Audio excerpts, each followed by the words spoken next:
Hi hello ನಮಸ್ತೆ news 18 digital content ಗೆ ಸ್ವಾಗತ. ನಾನು ಪ್ರಗತಿ ಶೆಟ್ಟಿ.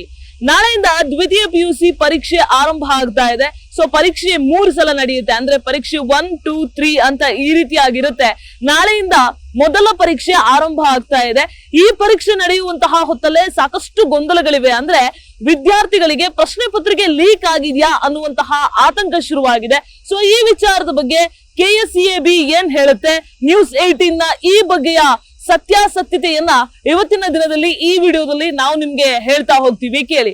ಸೊ ದ್ವಿತೀಯ PUC ಪರೀಕ್ಷೆಯ ಆರಂಭದಿಂದಲೂ ಕೂಡ, ಅಂದ್ರೆ ಯಾವಾಗ ಡೇಟ್ ಅನೌನ್ಸ್ ಆಯ್ತೋ ಅವತ್ತಿಂದಲೂ ಕೂಡ ಅದಕ್ಕೂ ಮುಂಚೆ ನಡೀತಾ ಇದ್ದಂತಹ ಪ್ರಿಪರೇಟರಿ ಪರೀಕ್ಷೆಗಳಲ್ಲಿ, ಅಂದ್ರೆ SLC ಪೂರ್ವ ಸಿದ್ಧತಾ ಪರೀಕ್ಷೆ ಆಗಿರ್ಬೋದು ಅಥವಾ ದ್ವಿತೀಯ PUC ಪೂರ್ವ ಸಿದ್ಧತಾ ಪರೀಕ್ಷೆಗಳಾಗಿರ್ಬೋದು, ಇಲ್ಲೆಲ್ಲವೂ ಕೂಡ ಪ್ರಶ್ನೆ ಪತ್ರಿಕೆ ಲೀಕ್ ಆಗಿತ್ತು. ಅಂದ್ರೆ ಸಾಮಾಜಿಕ ಜಾಲತಾಣದಲ್ಲಿ 30, 40, 50 ರೂಪಾಯಿಗೆಲ್ಲ ಪ್ರಶ್ನೆ ಪತ್ರಿಕೆ ಸಿಗ್ತಾ ಇತ್ತು. ನಾಳೆ ಎಕ್ಸಾಮ್ ಅಂತ ಅಂದ್ರೆ ಇವತ್ತೇ ಕೆಲವು ಕಡೆ ಹರಿದಾಡ್ತಾ ಇದ್ರೆ 9 ಗಂಟೆ 10 ಗಂಟೆಗೆ ಎಕ್ಸಾಮ್ ಅಂದ್ರೆ 8 ಗಂಟೆಗೆಲ್ಲ ಎಲ್ಲಾ ಕಡೆ ಪ್ರಶ್ನೆ ಪತ್ರಿಕೆಗಳು ಹರಿದಾಡ್ತಾ ಇತ್ತು. ಅದು ಕೂಡ ಕೇವಲ 30, 40, 50 ರೂಪಾಯಿಗೆ ಪ್ರಶ್ನೆ ಪತ್ರಿಕೆ ಲೀಕ್ ಆಗಿದ್ದು ದುರಂತ ಅಂತ ಹೇಳ್ಬೋದು. ಜೊತೆಗೆ ರಾಜ್ಯದ ಸಾಕಷ್ಟು ವಿದ್ಯಾರ್ಥಿಗಳು ಈ ವಿಚಾರಕ್ಕೆ ಸಂಬಂಧಪಟ್ಟ ಹಾಗೆ ಬೇಸರ ಹೊರ ಹಾಕಿದ್ರು, ಶಿಕ್ಷಣ ಇಲಾಖೆಯ ವಿರುದ್ಧ ಆಕ್ರೋಶವನ್ನ ಹೊರ ಹಾಕಿದ್ರು. ಸೊ ಈ ವಿಚಾರಕ್ಕೆ ಸಂಬಂಧಪಟ್ಟ ಹಾಗೆ ನ್ಯೂಸ್ 18 ಕೂಡ ಸತತವಾಗಿ ಆರಂಭದ ದಿನದಿಂದಲೂ ಕೂಡ ವರದಿಯನ್ನ ಪ್ರಸಾರ ಮಾಡ್ತಾನೆ ಬಂದಿತ್ತು.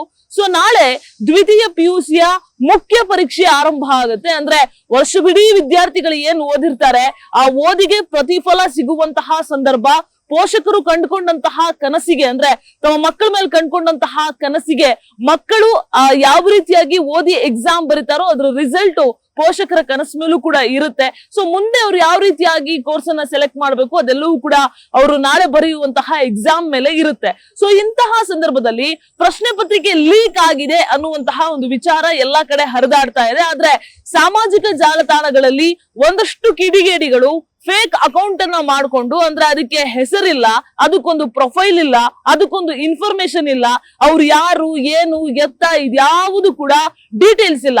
ಅವ್ರು ಹಾಕುವಂತದ್ದು ಖಾಲಿ ಸೋಷಿಯಲ್ ಮೀಡಿಯಾಗಳಲ್ಲಿ ಪ್ರಶ್ನೆ ಪತ್ರಿಕೆ ಲೀಕ್ ಆಗಿದೆ, ಈ ಪ್ರಶ್ನೆಗಳಿವೆ, ಎಕ್ಸಾಮ್ಗೆ ಬೇಕಾದ್ರೆ ತಗೊಳ್ಳಿ, 30 ರೂಪಾಯಿ 40 ರೂಪಾಯಿ 100 ರೂಪಾಯಿಗಳನ್ನ ಕಳಿಸಿ ನನಗೆ DM ಮಾಡಿ, ಅಂದ್ರೆ ಡೈರೆಕ್ಟ್ ಮೆಸೇಜ್ ಮಾಡಿ, ನಾನು ನಿಮ್ಗೆ ಕ್ವಶನ್ ಪೇಪರ್ ಕೊಡ್ತೀನಿ ಅನ್ನುವಂತಹ ಮಾಹಿತಿಯನ್ನ ಹಂಚ್ಕೊಳ್ತಾ ಇದ್ದಾರೆ. ಸೊ ವಿದ್ಯಾರ್ಥಿಗಳೇ, ರಾಜ್ಯದ ಸಾಕಷ್ಟು ಸಂಖ್ಯೆಯಲ್ಲಿ ನೋಡ್ತಾ ಇರುವಂತಹ ಈ ವಿಡಿಯೋನ ನೋಡ್ತಾ ಇರುವಂತಹ ಪೋಷಕರೇ, ನಿಮ್ಮ ಗಮನಕ್ಕಿರ್ಲಿ, ಯಾವುದೇ ರೀತಿಯಾಗಿ ಮೈನ್ ಪ್ರಶ್ನೆ ಪತ್ರಿಕೆ ಲೀಕ್ ಆಗಿಲ್ಲ, ಇದುವರೆಗೂ ಕೂಡ ಲೀಕ್ ಆಗಿಲ್ಲ.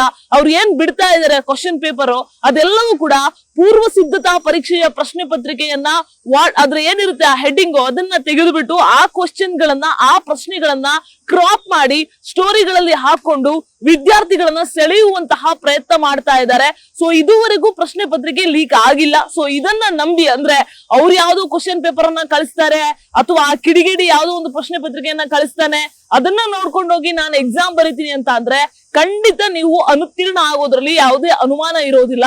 ಸೊ ಈ ಕಾರಣಕ್ಕಾಗಿ ಪ್ರಶ್ನೆ ಪತ್ರಿಕೆ ಲೀಕ್ ಆಗಿಲ್ಲ, ಚೆನ್ನಾಗಿ ಓದಿ ಪರಿಶೀಲನೆಯನ್ನ ಮಾಡಿ ಎಕ್ಸಾಮ್ ಅನ್ನ ಬರೆಯುವಂತಹ ಅವಶ್ಯಕತೆ ಇದೆ. ರಾಜ್ಯದ 7 ಲಕ್ಷಕ್ಕೂ ಅಧಿಕ ವಿದ್ಯಾರ್ಥಿಗಳು ನಾಳೆ ಎಕ್ಸಾಮ್ ಅನ್ನ ಬರಿತಾ ಇದ್ದಾರೆ. ಸೊ ಈ ಕಾರಣಕ್ಕಾಗಿ ಈ ಇನ್ಫಾರ್ಮೇಶನ್ ಬಹಳ ಮುಖ್ಯ ಆಗುತ್ತೆ. ಅದ್ರ ಜೊತೆಗೆ ಕರ್ನಾಟಕ ಶಾಲಾ ಪರೀಕ್ಷೆ ಮತ್ತು ಮೌಲ್ಯ ನಿರ್ಣಯ ಮಂಡಳಿಯೂ ಕೂಡ ಸ್ಪಷ್ಟಪಡಿಸಿದೆ ಪ್ರಶ್ನೆ ಪತ್ರಿಕೆ ಲೀಕ್ ಆಗಿಲ್ಲ. ಇದಕ್ಕೆ ಸಂಬಂಧಪಟ್ಟ ಹಾಗೆ, ಅಂದ್ರೆ ವೆಬ್ಸೈಟ್ ಗಳಲ್ಲಿ ವಿದ್ಯಾರ್ಥಿಗಳ ಓದಿಗೆ ಪೂರಕವಾಗಿ ಬೇಕಾಗುವಂತಹ ಒಂದಷ್ಟು ವಿಚಾರಗಳನ್ನ, ಅಂದ್ರೆ ಅವರು ಕಳೆದ ಹಲವು ವರ್ಷಗಳ ಪ್ರಶ್ನೆ ಪತ್ರಿಕೆಯ ಮಾದರಿಗಳನ್ನ ಕೂಡ ಅಲ್ಲಿ ಹಾಕಿದ್ದಾರೆ, ಅದನ್ನ ನೋಡ್ಕೊಳ್ಳಿ. ಜೊತೆಗೆ ಬೇರೆ ಬೇರೆ ಅವರ ಪರೀಕ್ಷೆಗೆ ಪೂರಕವಾದಂತಹ ಒಂದಷ್ಟು ಮೇಜರ್ ವಿಚಾರಗಳನ್ನ ಅಲ್ಲಿ ಉಲ್ಲೇಖಿಸಿದ್ದಾರೆ. ಯಾವ್ದ್ಯಾವ್ದು ಇನ್ಸ್ಟಾಗ್ರಾಮ್ ನ ಖಾತೆಯನ್ನು ನೋಡೋದಕ್ಕಿಂತ ಯಾವ್ದಾದ್ರು ಫೇಕ್ ಅಕೌಂಟ್ ಗಳನ್ನ ನೋಡಿ ಎಕ್ಸಾಮ್ ಕ್ವಶನ್ ಪೇಪರ್ ಲೀಕ್ ಆಗಿದೆ ಅಂತ ಅದ್ರ ಮೇಲೆ ಡಿಪೆಂಡ್ ಆಗಿ 100 200 ಕಳಿಸಿ ಆ ಸುಳ್ಳು ಪ್ರಶ್ನೆ ಪತ್ರಿಕೆಯನ್ನು ತಗೊಳ್ಳೋದಕ್ಕಿಂತ ಕಳೆದ ಹಲವು ವರ್ಷಗಳಿಂದಲೂ ಕೂಡ ಯಾವ್ದು ಮೇಜರ್ ಆಗಿ ಬರುತ್ತೆ ಮಾರ್ಕ್ಸ್, ಆಯಾ ಪಠ್ಯದಿಂದ ಆಯ್ಕೆ ಮಾಡಿರುವಂತಹ ಒಂದಷ್ಟು ಪ್ರಶ್ನೆ ಪತ್ರಿಕೆಗಳಿವೆ. ಜೊತೆಗೆ ಕಳೆದ ವರ್ಷದ ಪ್ರಶ್ನೆ ಪತ್ರಿಕೆಗಳಿದೆ, ಯಾವ ಚಾಪ್ಟರ್ ಇಂದ ಜಾಸ್ತಿ ಬರುತ್ತೆ ಅನ್ನುವಂತಹ ವಿಚಾರಕ್ಕೆ ಸಂಬಂಧಪಟ್ಟ ಹಾಗೆ ಎಲ್ಲ ಬ್ಲೂ ಪ್ರಿಂಟ್ ಅನ್ನು ಕೂಡ ರೆಡಿ ಮಾಡಿದ್ದಾರೆ. ಸೊ ಈ ಎಲ್ಲ ವಿಚಾರಗಳನ್ನ ಓದಿ ಅಭ್ಯಾಸ ಮಾಡಿ ಎಕ್ಸಾಮ್ ಅನ್ನ ಬರೆಯಿರಿ ಅನ್ನುವಂತಹ ವಿಚಾರವನ್ನ ಕರ್ನಾಟಕ ಶಾಲಾ ಪರೀಕ್ಷೆ ಮತ್ತು ಮೌಲ್ಯ ನಿರ್ಣಯ ಮಂಡಳಿ ಕೂಡ ಸ್ಪಷ್ಟಪಡಿಸಿದೆ. ಸೊ ಇದುವರೆಗೂ ಯಾವುದೇ ಪ್ರಶ್ನೆ ಪತ್ರಿಕೆ ಲೀಕ್ ಆಗಿಲ್ಲ. ಆದಷ್ಟು ಮಕ್ಕಳು ಓದಿನ ಬಗ್ಗೆ ಕಾನ್ಸಂಟ್ರೇಟ್ ಮಾಡುವ ಅವಶ್ಯಕತೆ ಇದೆ. ನಿರ್ಭೀತ, ನಿಷ್ಪಕ್ಷಪಾತ, ವಿಶ್ವಾಸಾರ್ಹ ಸುದ್ದಿಗಳಿಗೆ ಮತ್ತೊಂದು ಹೆಸರಾಗಿರುವ ನ್ಯೂಸ್ 18 ಕನ್ನಡ ಈಗ ಆಪ್ನಲ್ಲೂ ಲಭ್ಯವಿದೆ. ದಯವಿಟ್ಟು ಇಲ್ಲಿರುವ QR ಕೋಡ್ ಸ್ಕ್ಯಾನ್ ಮಾಡಿಕೊಂಡು ಆಪ್ ಡೌನ್ಲೋಡ್ ಮಾಡೋದಕ್ಕೆ ಮರಿಬೇಡಿ. ನಿಮ್ಮ ಬೆಂಬಲ ಹೀಗೆ ಸದಾ ನಮ್ಮೊಂದಿಗಿರಲಿ. ಧನ್ಯವಾದ.